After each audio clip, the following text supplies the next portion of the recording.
Hey friends, Miss Liz here again. Today we're making banana bread muffins. Now you can easily make this in a loaf pan. I prefer it in muffins because it's easy to grab and go for a snack or breakfast, or it's just easier to serve. So I like to make it in a muffin pan, but you can definitely make this in a bread loaf pan as well, okay? So for this recipe, you need about 4 bananas, depending on how big they are and how ripe they are.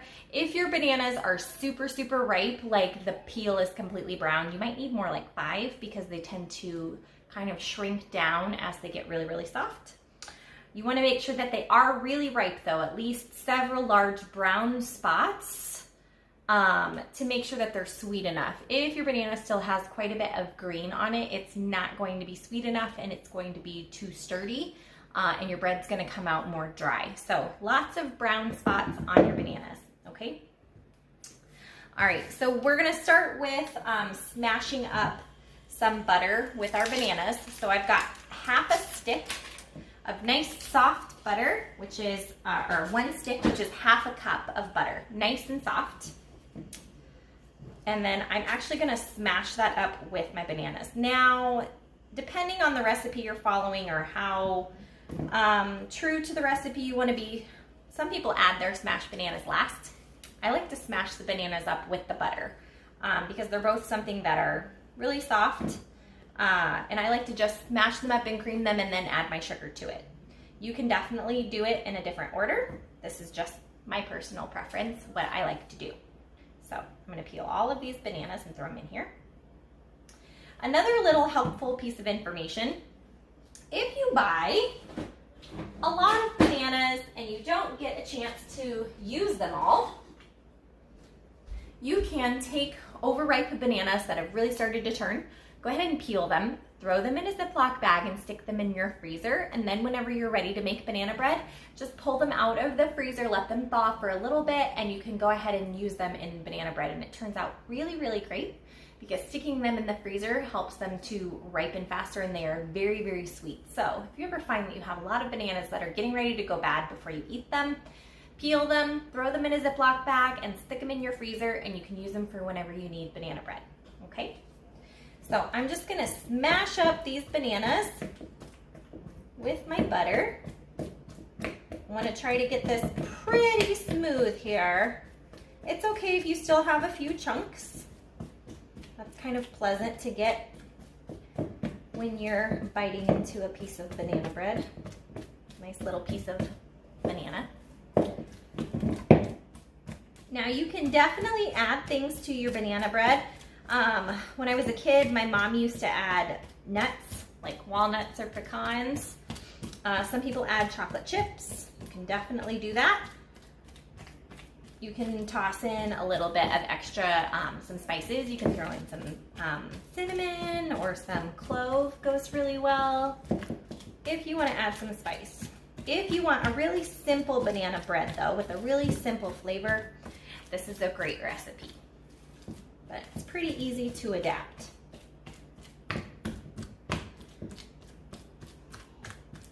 All right.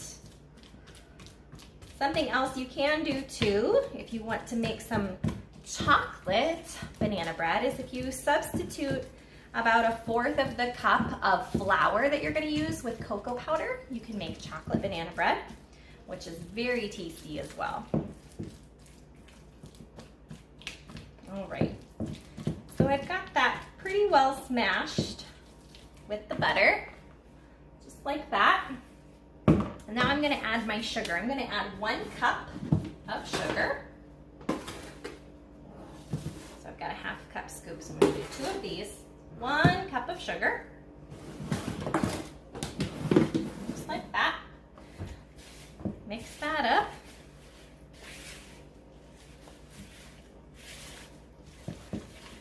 Try to get all that sugar incorporated so it can start to dissolve in my wet ingredients.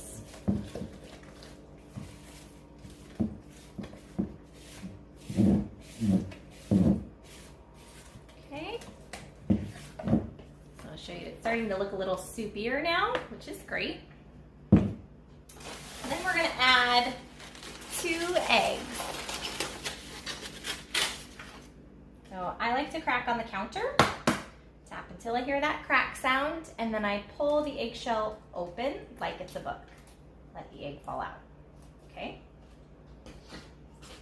So 2 eggs.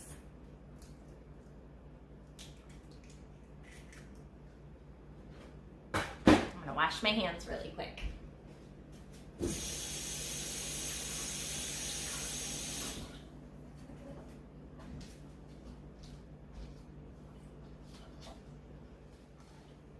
Okay, so I've got my eggs in here.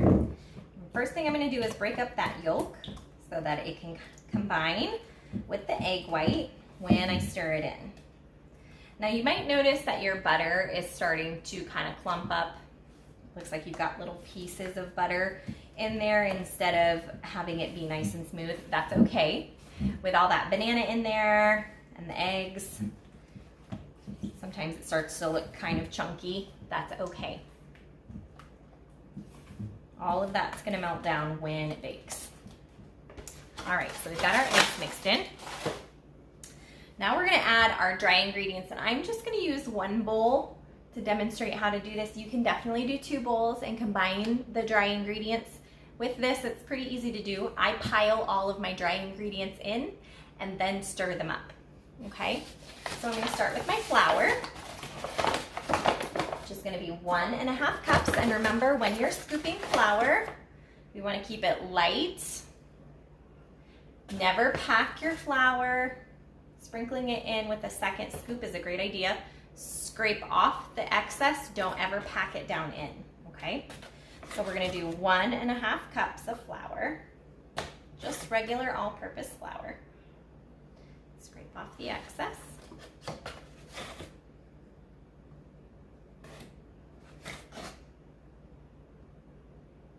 Okay, 1½ cups. All right, like I said, I'm not gonna stir that in until I've added all of the dry ingredients now. Now I've got some baking soda. I'm gonna do 1 teaspoon of this. So that's a ½ teaspoon. And 1 teaspoon. And then ½ teaspoon of salt. Nice and level, no mountains. All right, so that's all of our dry ingredients. Get those stirred in.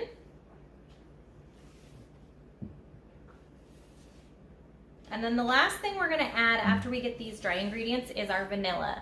We like to add vanilla towards the end so that we don't over stir it and cause some of it to evaporate. Because vanilla is an extract, it's an alcohol base, which means that if it's over stirred, it starts to evaporate fairly quickly, and in that evaporation process, you start to lose a little bit of the flavoring. So we want to avoid over stirring vanilla when possible. All right. So even once I've got that flour incorporated, you can see this is still very runny. That's okay, okay? Nice and runny, probably still has some chunks. That's how I like it. If you want your banana to be smoother, you don't want any big chunks of banana in there, obviously you can keep smashing beyond what I did. I like to have those pieces of banana in my muffin though. All right, so last thing, ½ teaspoon of vanilla. And we're only gonna stir until incorporated. Just a couple of good stirs to make sure it's all mixed in.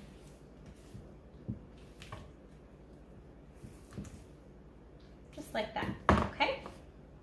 All right, so then now you have 2 options, 3 technically. You can either do it in a loaf pan, you can do it in a muffin pan with liners, paper liners, or you can do it in a muffin pan and spray it and just have the plain muffin without the paper liner. That's what I'm gonna do today. So I'm gonna use some cooking spray, and I'm just gonna go a little circle in each well. Depending on how full you scoop each of these muffins, you should get around 18 muffins, sometimes 20, sometimes less. It depends on how big your bananas were, because that's gonna affect the size of your batter. And then it also, looking for my scoop here, also depends on how full you fill each muffin, whether or not you get 18, 20, some difference. Let me grab my scoop really quick.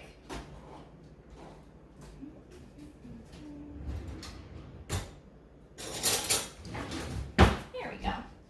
I have this kind of like ladle scoop that I love for muffins. Super handy.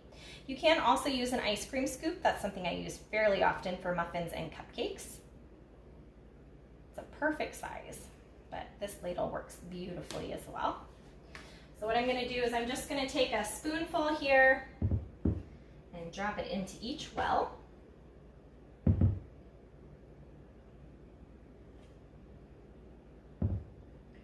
And we're going to bake these at 350. Depending on your oven, I would say about 20 minutes. I usually check mine around 18 because we don't want muffins to be overbaked, especially banana muffins. If banana muffins are overbaked, they become extremely dry. So we want to make sure that we bake just until they're finished. You can poke them with a toothpick, or you can tap the top very gently. If it springs back, it's done. If you leave a dent, they're not done. They need a few more minutes. If you like a streusel kind of top on your banana muffin, you can mix some flour and brown sugar and a little bit of butter together to make a crumble top. That's with a little bit of cinnamon is extra tasty. All right. We've got 16 there. Let's spray a couple more.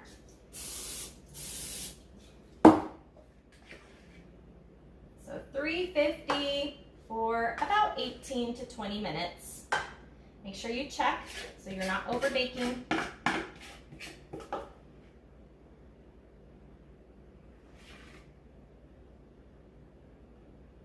All right, just like that. So those are going to go into the oven.